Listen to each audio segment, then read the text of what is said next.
E këshilla e parë që Lukmani po ja jep të birit, shmangjo shirkut. Pse?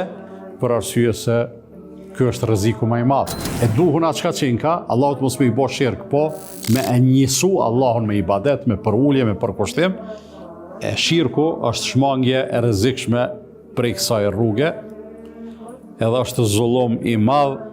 E keni dëgju kur ka zbrit ajeti i surës An'am, الذين آمنوا ولم يلبسوا إيمانهم بظلم أولئك لهم الأمن وهم مهتدون. Ata cilët besuan dhe imanin e tyne nuk e përzin me zullum, atyne u takon siguria dhe këta e në rrugë të drejtë.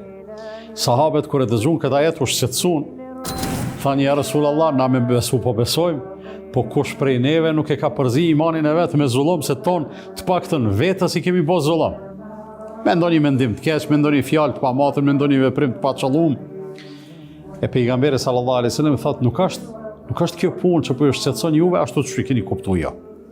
Është ndryshe. I thonë, e si është ndryshe?